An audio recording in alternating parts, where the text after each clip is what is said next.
نحمده ونستعينه ونستغفره ونعوذ بالله من شرور أنفسنا ومن سيئات أعمالنا من يهده الله فلا مضل له ومن يضلله فلا هادي له وأشهد أن لا إله إلا الله وحده لا شريك له وأشهد أن محمدا عبده ورسوله يا أيها الذين آمنوا اتقوا الله حق تقاته ولا تموتن إلا وأنتم مسلمون يا أيها الناس اتقوا ربكم الذي خلقكم من نفس واحدة وخلق منها زوجها وبث منهما رجالا كثيرا ونساء واتقوا الله الذي تساءلون به والأرحام إن الله كان عليكم رقيبا يا أيها الذين آمنوا اتقوا الله وقولوا قولا سديدا يصلح لكم أعمالكم ويغفر لكم ذنوبكم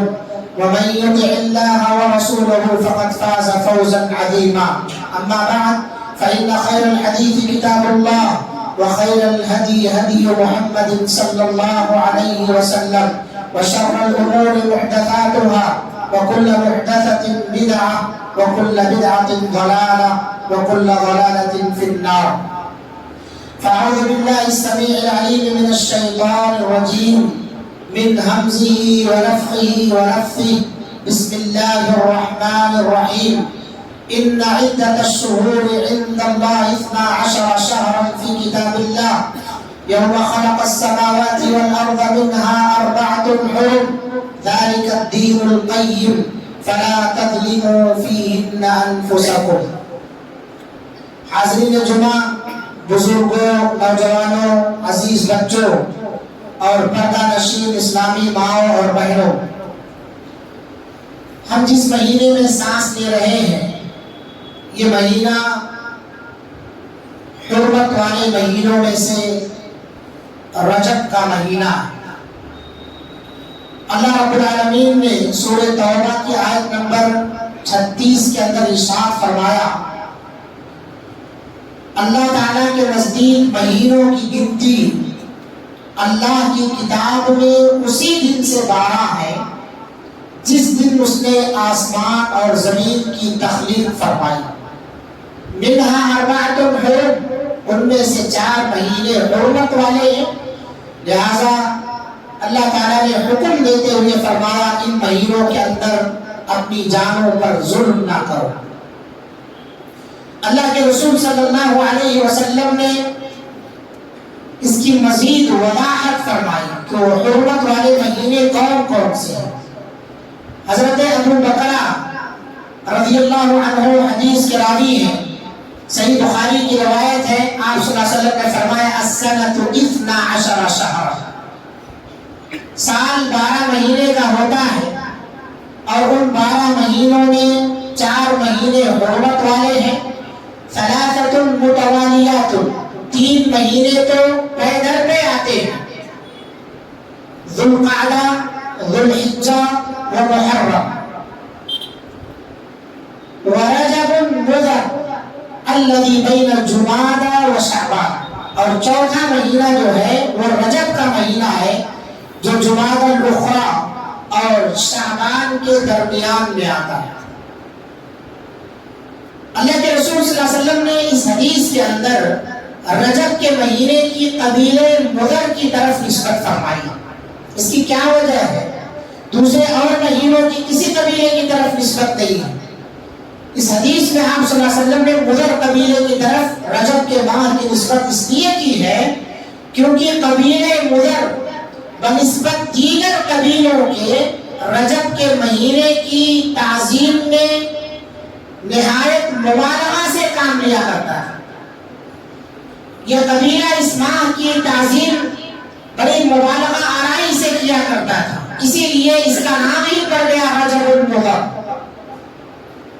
اور آپ کیلنڈروں میں دیکھیں گے، بہت سارے کیلنڈروں میں محرم الحرام، شعبان المعظم، رمضان المبارک، رجب المرجب یا اور اس طرح کے ناموں کے سامنے مہینے کے لاحقہ لگا ہوتا ہے۔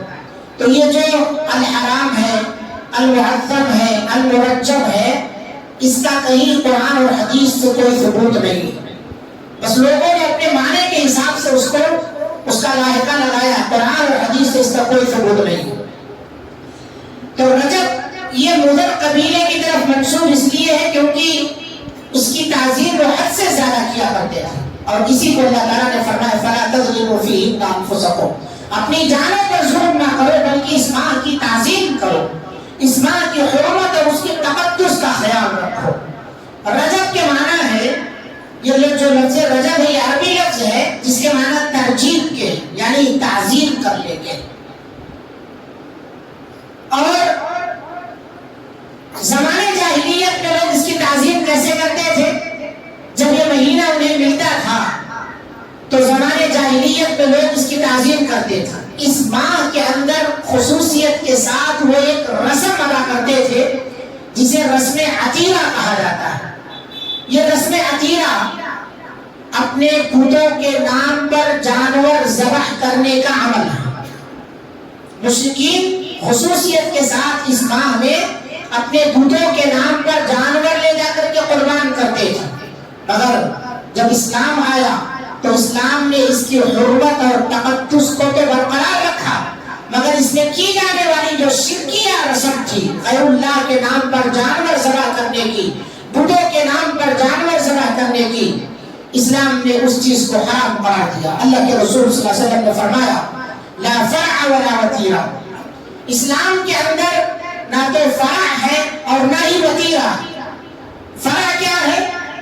فرع سے مراد وہ اونٹ یا گائے یا بکری کا پہلا بچہ، جب بچہ جنم دیتا، اونٹ گائے بکری اپنی پہلی ولادت کے عمل سے جب گزرتے تو اس بچے کو زمانے جاہلیت میں لوگ رجب کے مہینے کے لیے روک کر رکھتے اور اس ماہ میں بتوں کے نام پر اس کا چڑھاوا چڑھاتے تھے۔ جیسے ہمارے یہاں بہت سارے پیر و مرشد حضرات ہیں کہ ایسا مرغا لانا جو کبھی بولا نہ ہو، مخصوص کلر کا مرغا لے کر کے آنا، مخصوص کلر کا بکرا لے کر کے آنا، فلانی تبھی تمہاری یہ نیاز پوری ہو سکتی ہے، تمہاری نظر پوری ہو سکتی ہے۔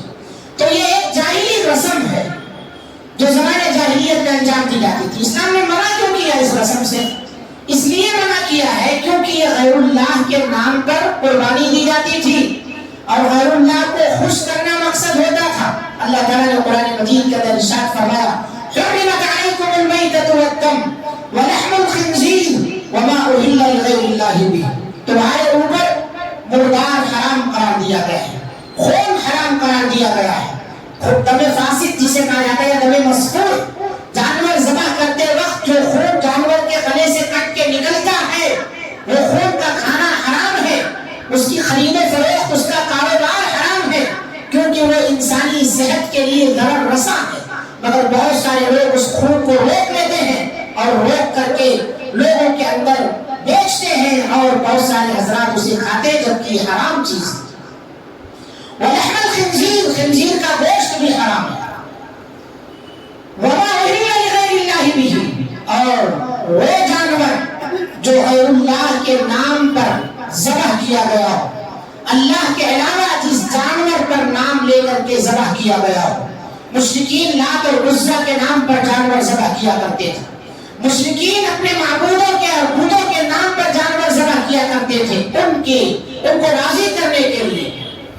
آج بڑے افسوس کے ساتھ کہنا پڑتا ہے یہ عمل ہمارے بہت سارے جاہل یا یوں کہہ لیجیے دین کے علم سے نابلغ لوگوں کے اندر پایا جاتا ہے، جو قبروں میں مدفون فوت شدہ اشخاص کے نام پر مخصوص قسم کے بکرے یا دیگر اشیاء ان کے نام پر، نظر و نیاز کے نام پر چڑھاوا چڑھاتے ہیں اور جانور لے جا کر کے ذبح کرتے ہیں۔ مقصد کیا ہوتا ہے اس کا مقصد یہ ہے کہ ہماری امیدیں یہ پوری کر دیں گے، یا مقصد ان سے ڈرنا ہوتا ہے۔ حالانکہ ڈرنا، امید رکھنا صرف اور صرف اللہ کی ذات سے ہے، اللہ کی ذات کے لیے سزاوار ہے کہ ہم اللہ سے ڈریں، اللہ سے امید رکھیں۔ کوئی چیز مانگنا ہے تو اللہ سے مانگے، کوئی قربانی اور ذبیحہ اگر ہمیں قربان کرنا ہے تو وہ اللہ کے نام پر قربان کرنا ہے۔ ایسے تمام لوگ جو اللہ کے نام پر یا اللہ کے نام کو چھوڑ کر غیر اللہ کے آستانوں پر لے جا کر کے بکرا ذبح کرتے ہیں، وہاں اللہ کے نام سے بھی یعنی بسم اللہ پڑھ کر بھی ذبح کرتے ہیں، تو وہ ذبیحہ حرام ہے، شرک ہے، کیونکہ اس میں مقصد رضائے الہی نہیں ہے، رضائے پیر ہے اس کے اندر مقصد، رضائے اہل قبور ہے، اس کے اندر جو ہے تعظیم غیر اللہ ہے، یا خوف من غیر اللہ یا رجاء من غیر اللہ ہے، جو بالکل شرک اکبر ہے۔ اور ایسا کرنے والے کے بارے میں اللہ تعالیٰ فرماتا ہے ان اللہ لا یغفر ان یشرک بہ ویغفر ما دون ذلک لمن یشاء۔ تو جو لوگ بھی آستانوں پر لے جا کر کے بکرا قربان کرتے ہیں، یا اسی طرح سے نذر و نیاز کی چادریں چڑھاتے ہیں، یا ایسے ہی کوئی اور کام وہاں جا کے انجام دیتے ہیں، یہ سب غیر اللہ کی رضا میں آتا ہے، سب کے سب کام شرکیہ ہے، اور یہ سارے کام سے قرآن اور حدیث بالکل بیزار ہے، اسلام اس سے بیزار ہے، اس کا کوئی ثبوت نہیں ہے۔ میرے بھائیوں، یہ رجب کا مہینہ جب آتا ہے تو ہم اپنے ارد گرد دیکھتے ہیں بہت سارے لوگ طرح طرح کی خرافات میں مبتلا ہوتے ہیں، حالانکہ قرآن کہتا ہے فَلَا تَظْلِمُوا فِيهِنَّ أَنفُسَكُمْ، اس مہینے کو جب پالو، حرمت والے مہینوں کو، تو اپنی جانوں پر ظلم نہ کرو۔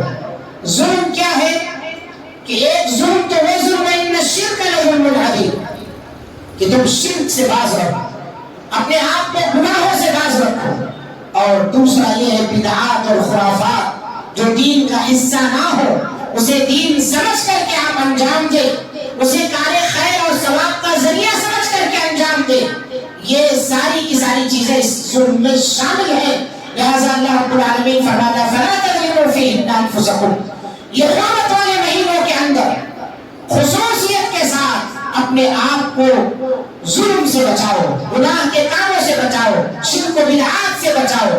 مگر ایک بڑا طبقہ ہمارے معاشرے کا اس جرم کے اندر گرفتار ہے، اپنے آپ پر ظلم کرتا ہے، اپنا عقیدہ خراب کرتا ہے، دین اور دنیا دونوں کو برباد کرتا ہے، جبکہ ہر خطبے کے اندر اللہ کے رسول صلی اللہ علیہ وسلم اما بعد فإن خير الحديث كتاب الله وخير الهدي هدي محمد صلى الله عليه وسلم وشر الأمور محدثاتها وكل محدثة بدعة وكل بدعة ضلالة وكل ضلالة في النار۔ یہ پڑھا کرتے تھے کہ دین کے اندر سب سے بدترین چیز وہ ہے جو دین کا حصہ نہ ہو، اسے دین سمجھ کر ایجاد کیا جائے۔ کیوں؟ کیونکہ یہ نئی ایجاد کردہ چیز بدعت ہے، اور ہر بدعت گمراہی ہے۔ شریعت میں کوئی بدعت اچھی اور بری نہیں ہو سکتی، یعنی یہ جو تقسیم لوگوں نے کی ہے کہ بعض بدعات حسنہ ہیں اور بعض بدعات سیئہ ہیں، اللہ کے رسول نے کہا کل بدعت ضلالہ، ہر بدعت گمراہی ہے۔ آپ کے سمجھ کے حساب سے وہ حسنہ ہو سکتی ہے، لیکن شریعت کے میزان میں وہ حسنہ نہیں ہے۔ بدعت جو شرعی معنی میں ہے وہ سب کی سب ضلالت اور گمراہی کا ذریعہ ہے۔ آپ صلی اللہ علیہ وسلم نے فرمایا کل ضلالت فی النار، ہر ضلالت اور گمراہی جہنم میں لے جانے والی چیز۔ اسی لیے حضرت عائشہ رضی اللہ عنہا کی روایت جو صحیح بخاری کے اندر دو الفاظ سے مروی ہے، اللہ کے رسول صلی اللہ علیہ وسلم نے ہمارے لیے ایک معیار دے دیا ان حدیثوں کے اندر، ہمارے لیے ایک بنیاد دے دیا ہے، ہمارے لیے ایک میزان دے دیا ہے، ہمارے لیے ایک ترازو دے دیا ہے، کسوٹی دے دیا ہے کہ ہم شریعت میں سنت کیا ہے، بدعت کیا ہے، اس کو آسانی کے ساتھ پرکھ لیں۔ حضرت عائشہ فرماتی ہے کہ اللہ کے رسول صلی اللہ علیہ وسلم نے فرمایا من احدث فی امرنا ھذا ما لیس منہ فہو رد، جو شخص ہماری اس دین کے اندر نئی چیز ایجاد کرتا ہے جس پر ہمارا حکم نہ ہے، فہو رد، تو وہ چیز قابل قبول نہیں، وہ چیز مردود ہے۔ اور دوسرے الفاظ میں فرمایا من عمل عملا، جو شخص کوئی ایسا کام انجام دے لیس علیہ امرنا، جس پر ہمارا حکم نہیں ہے، جس پر ہماری مہر نہیں ہے، جس کا نبی صلی اللہ علیہ وسلم نے جس کو عملی جامہ نہیں پہنایا ہے، جس کے کرنے کا حکم اللہ کے رسول نے نہ دیا ہو، صحابہ نے نہ کیا ہو، اور وہ رد، وہ چیز مردود ہے۔ اور دوسری جگہ اللہ تعالیٰ سورہ مائدہ آیت نمبر 3 کے اندر ارشاد فرماتا ہے اليوم اکملت لکم دینکم واتممت علیکم نعمتی ورضیت لکم الاسلام دینا. اللہ کا ارشاد ہے کہ آج کے دن ہم نے دین کو مکمل کر دیا. واتممت علیکم نعمتی، اور اپنی نعمتوں کا تم پر اتمام کر دیا ہے. تمہارے لیے اسلام کو دین کے طور پر مان کرنے میں راضی ہو گیا ہو. اب اگر کوئی شخص دین کے اندر کوئی چیز داخل کر رہا ہے اس عقیدے کے ساتھ کہ یہ دین کا حصہ ہے، تو اس کا مطلب یہ ہوا نعوذ باللہ کہ دین مکمل نہیں. مکمل تو اسی کو کہیں گے جس کے اندر کسی قسم کی گنجائش باقی نہ ہو. مکمل اسی کو کہیں گے کہ اس کے اندر کوئی چیز آنے والی نہ ہو، اس کے اندر کسی بھی قسم کے داخل ہونے کی کوئی جگہ نہ ہو، اسے مکمل کہا جاتا ہے. اور اگر آپ اسے دین کا حصہ سمجھ رہے ہیں تو امام مالک کے بقول آپ اللہ کے اور رسول اللہ کے دونوں کو کہ منکر ہے یا دونوں کو جھٹلانے والے. امام مالک رحمۃ اللہ علیہ نے فرمایا من زعم، جس شخص نے یہ خیال کیا کہ اللہ کے رسول صلی اللہ علیہ وسلم نے دین کی تکمیل نہیں فرمائی ہے، جس شخص نے یہ سمجھا کہ دین مکمل نہیں ہوا ہے، تو یہ اس کا مطلب یہ نکلا کہ اللہ کے رسول صلی اللہ علیہ وسلم نے نعوذ باللہ دین میں خیانت کی ہے، دین کے اندر خیانت کی ہے. اس کا مطلب اللہ کے رسول کو خائن سمجھ رہا ہے. جو شخص دین کے اندر نئی چیزیں لے کر کے آتا ہے، اسی عقیدے سے لے کر کے آتا ہے، تو کیا نعوذ باللہ اللہ کے رسول نے خیانت فرمائی؟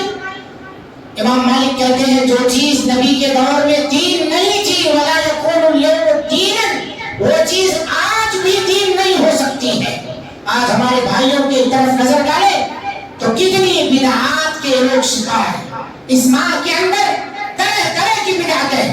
کہیں رجبی روزہ رکھا جاتا ہے، کہیں رجبی عمرہ کیا جاتا ہے.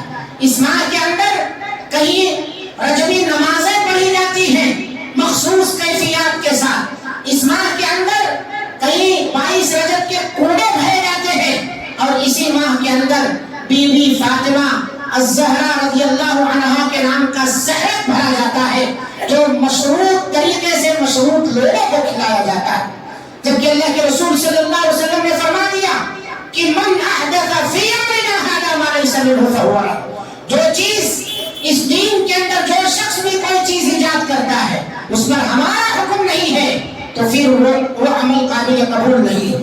دیکھیں کہ آج معاشرے میں لوگ کس طرح سے بدعات اور خرافات کے شکار ہیں. اس ماہ کے اندر کس طرح کی بدعات لوگوں نے ایجاد کر رکھی ہے. غور کریں تو ماہ رجب جب شروع ہوتا ہے تو اس کے پہلے ہفتے میں بہت سارے لوگ روزے کا اہتمام کرتے ہیں، جس روزے کا نام رجبی روزہ یا ہزاری اور لکھی روزہ کہا جاتا ہے. سنن ابن ماجہ میں اللہ کے رسول صلی اللہ علیہ وسلم نے ارشاد فرمایا، حدیث تو ضعیف ہے مگر اس کی تائید حضرت عمر فاروق رضی اللہ عنہ سے ملتی ہے. آپ صلی اللہ علیہ وسلم نے فرمایا نہا رسول اللہ صلی اللہ علیہ وسلم عن صیام رجب، اللہ کے رسول صلی اللہ علیہ وسلم نے رجب کے مہینے میں خصوصیت کے ساتھ روزہ رکھنے سے، اس کی تعظیم میں خصوصیت کے ساتھ روزہ رکھنے سے منع فرمایا.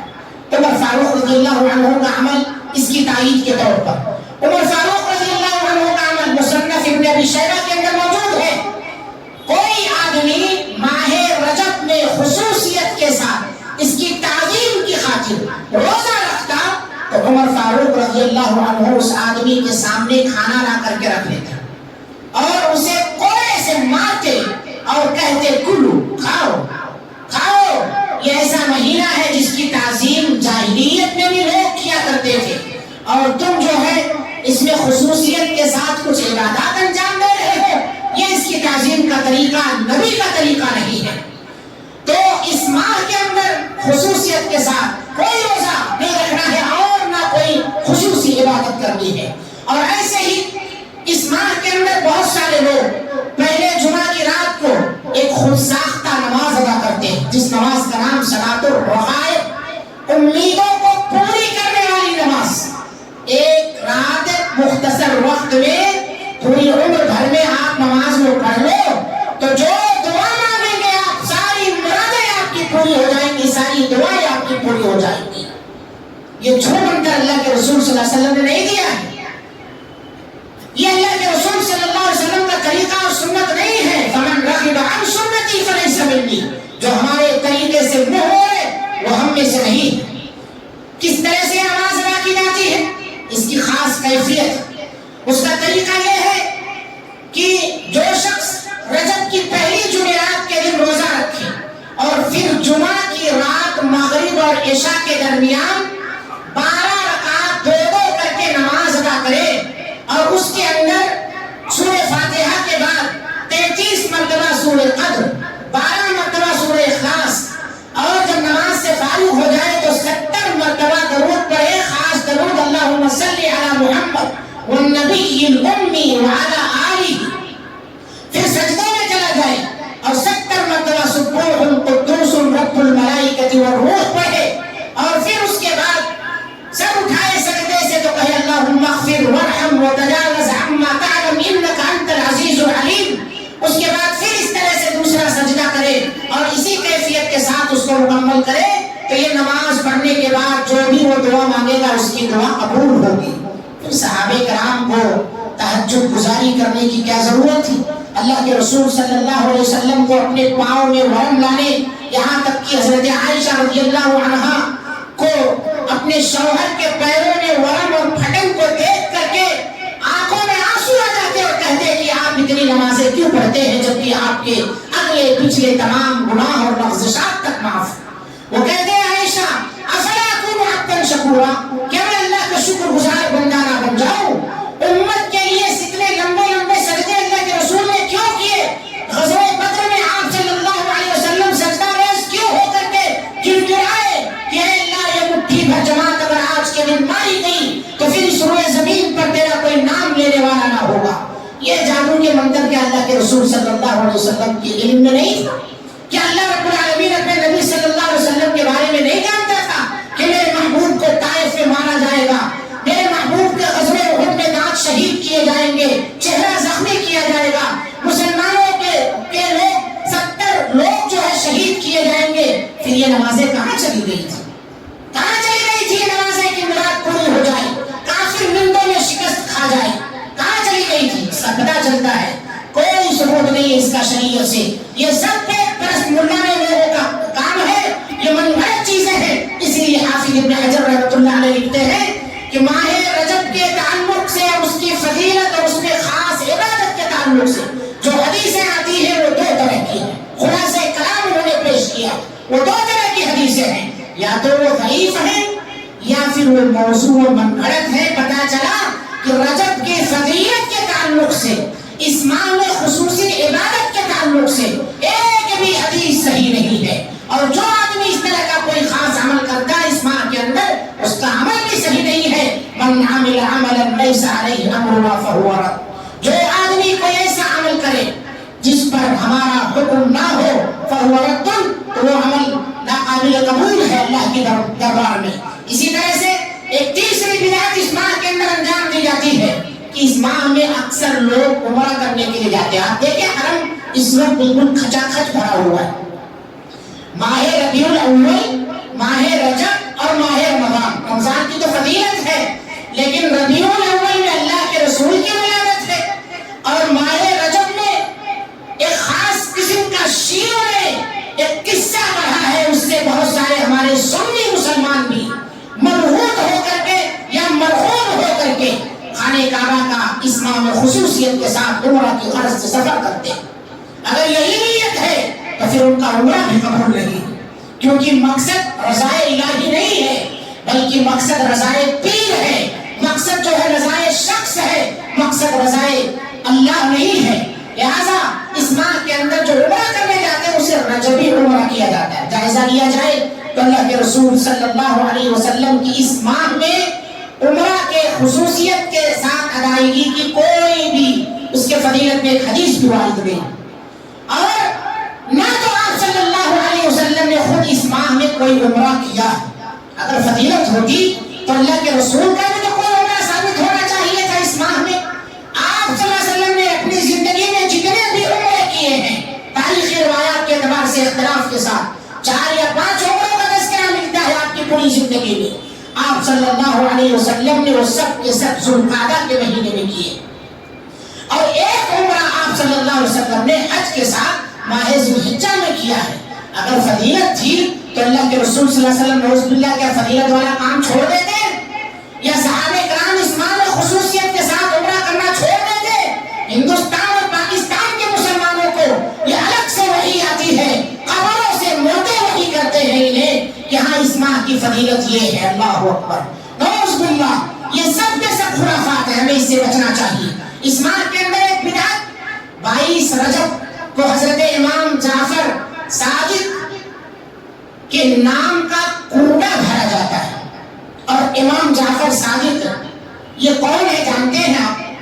امام جعفر صادق اللہ کے رسول صلی اللہ علیہ وسلم کے چچیرے بھائی ہیں، آل بیت سے ہیں۔ اس لیے شیعوں نے ان کی محبت میں آ کر کے بغض معاویہ کے نام پر 22 رجب کو کوڑا بھرنا شروع کیا ہے، اور اسے کہاں کھلاتے ہیں؟ جو اس کو کھائے وہ گھر کے اندر ہی پکائے اور گھر کے اندر ہی کھائے، باہر کے لوگوں کو کوئی خبر نہ لگے، اس کی بو باس تک باہر نہ جانے پائے۔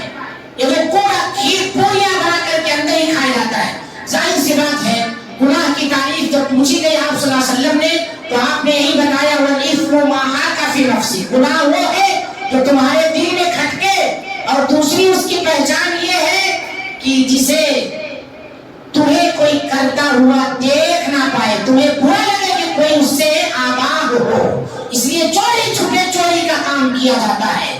یہ سنت پر ڈاکہ زنی کا کام ہے، یہ بدعت اور خرافات ہے، چوری کے کام آدمی چھپ چھپ کر کے کرتا ہے۔ اللہ کے رسول صلی اللہ علیہ وسلم نے تو فرمایا ہے کہ میں نے تمہیں روشن شاہراہ پر چھوڑا ہے جس کی راتیں بھی دن کے مانند واضح اور صاف اور ستھری ہوئی۔ اللہ کے رسول صلی اللہ علیہ وسلم ہمیں روشن چوراہے پر چھوڑ کے جا رہے ہیں، اور یہ عمل ڈھکوسلے بازی والا، لوگوں کو لوگ پیروں کی جیب بھرنے والے عمل کو گھر کے اندر صرف پیر صاحب کے نظر و نیاز کی وجہ سے اندر کیا کرتے ہیں، اس سے ہمیں بچنا چاہیے۔ بدعت ہے، آج بہت سارے جاہل لوگ، جاہل خواتین اس بدعت کی شکار ہیں۔ تو رجب کا کوڑا، اس کا تعلق امام جعفر سے کچھ بھی نہیں، نہ تو اس تاریخ میں ان کی وفات ہے 22 رجب کو، اور نہ ہی ان کی ولادت ہوئی ہے۔ اگر ہے تعلق تو وہ مومنوں کے ماموں کاتب وحی نبی کریم صلی اللہ علیہ وسلم کے سارے حضرت امیر معاویہ رضی اللہ عنہ کی اس تاریخ کو وفات، ان کے بغض میں شیعوں نے امام جعفر صادق کا کوڑا بھرنے کی رسم ایجاد کی اور خوشی منائی کہ اس دن جو ہے ہم خوشی منا کر کے یہ ساری چیزیں ہم کھائیں گے۔ اور اس کی 27 تاریخ کو شب معراج کے نام سے ہمارے درمیان جگنے کی رات، بڑی رات مشہور ہے، لوگوں کے اندر یہ زبان پر عام ہے بڑی رات کا۔ ابھی 4 دن پہلے میں ایک جگہ گیا تو صاحب پوچھنے لگے 22 رجب، تاریخ 22 رجب تھی، وہ پوچھنے لگے جگنے کی رات کب ہے، بڑی رات کب ہے؟ تو یہ جگنے کی رات اور بڑی رات عوام کے اندر مشہور ہے، جبکہ بڑی رات کون سی ہے؟ اِنَّا أَنزَلْنَاهُ فِي لَيْلَةِ الْقَدْرِ، شب قدر جو ہے یہ جگنے کی رات ہے، اسے نہیں جاگتا ہے انسان، اس رات سوتا ہے جس میں تلاش کرنا ہے، اور جس میں سونا ہے۔ اللہ کے رسول صلی اللہ علیہ وسلم سے، قرآن سے کوئی چیز ثابت نہیں ہے، اپنی من گھڑت عقیدے اور من گھڑت باتوں کو لوگوں کے سامنے لا کر کے جاگ کر کے عمل کرتا ہے، خصوصیت کے ساتھ اس عمل کو انجام دیتے ہیں، اور اسے جو ہے شب معراج کا نام دیا جاتا ہے 27ویں رات کو، جبکہ یہ معراج کا جو واقعہ ہے، اسراء اور معراج کا واقعہ، اس کے مہینے کے سلسلے میں ہی اختلاف ہے۔ تو یہ 27 رجب کی تاریخ آپ نے کہاں سے متعین کر لی؟ مہینہ بعض لوگ کہتے ہیں 27 رجب کو، بعض لوگ کہتے ہیں ربیع الاخر میں، بعض لوگ کہتے ہیں کہ شوال کے مہینے میں، بعض لوگ کہتے ہیں کہ ہجرت سے پہلے، بعض کہتے ہیں ہجرت کے بعد۔ واقع اسراء اور معراج کی تعین میں ہی اختلاف ہے کہ کس مہینے میں اسراء اور معراج کا واقعہ پیش آیا، تو پھر اس کی تاریخ آپ نے 27 رجب کہاں سے متعین کر لی؟ کس نے آپ کو یہ علم دے دیا ہے؟